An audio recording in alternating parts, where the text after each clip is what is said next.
was a lady that had one finger cut. The finger cut. She was trying to close the door, and then she banged the door on one of her fingers, and the finger caught a part of it and fell on the ground. Yeah. In her pain and confusion, she ran to the hospital, and she said, I need help.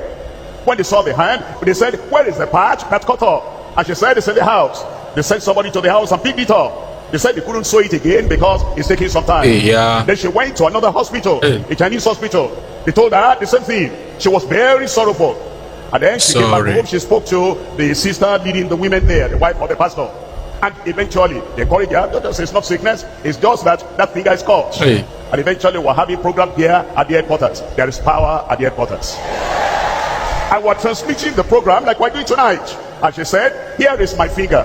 It is deformed. It is cut. By the way, the other part that was cut on the ground had been thrown and flushed away in the toilet. All she did was to point that finger to the screen. As we said in final amen, the finger grew back. Hey. Excuse, this man said that a lady, she was doing something and the finger was cut off. So she went to the hospital. They said that they cannot fix it again. He went to another hospital. They said they cannot fix it. That part is no longer alive. That they cannot fix it. So they are she was just watching television because they are doing their program, and she was pointing the television. When they said the final amen, the finger now appeared. The finger grew back. How possible? How possible is this? I think this government, people should leave all these Yahoo boys alone, no, and focus on these people, because we have more Yahoo boys than those people you think they are Yahoo boys. Why is it that they will just come and say something that is medically impossible? This one, both medically and spiritually, this one is impossible. For a finger that was cut off to grow back to normal, and nobody is saying anything. I blame our government for this. I blame our government for this. I was maybe trying to hear that after everything, the finger healed fine, and maybe she got help, maybe financial help. But I don't know that. Maybe you tell me this is what you are telling a grown-up man and a woman in your church. May God forgive these people. And this woman again, let us also hear what she experienced. If it's so private that many of you telling me Adadiche, go and marry, you are old cargo. Some of them even call me unfruitful lady. Some say Adadiche, go and marry, you don't old. Life is so private that many of you don't know that I was married. I left my husband's house because of the preaching of Pastor Lazarus Mochukoka. So, what can you tell this lady now? This lady left her husband's house because of what a man of God said. If you're a second wife or third wife or fourth wife, you have no husband. Pack your load and go. You marry 3, 2, remove the second and third one.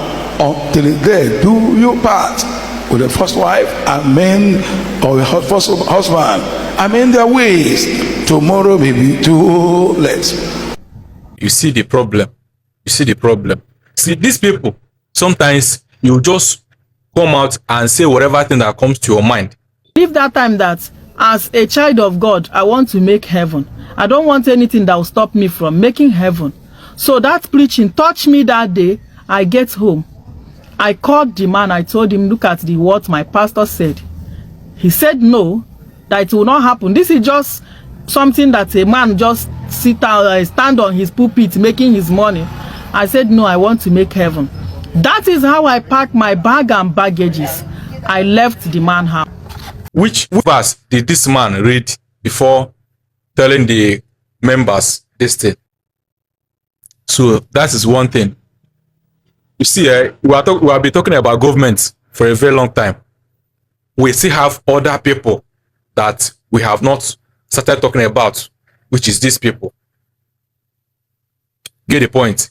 We have not been talking about them because they say, touch not my anointed and do my prophet no harm. We are not doing harm to them. We are trying to correct them. Get the point? we are trying to correct them so that they will know that they are not talking to animals, they are talking to human beings. And they have been telling us that our problem is from our ancestors, our problem is from the village people. We start telling us that our problem is from government. You get the point? Share this video. Thank you and God bless you. One love.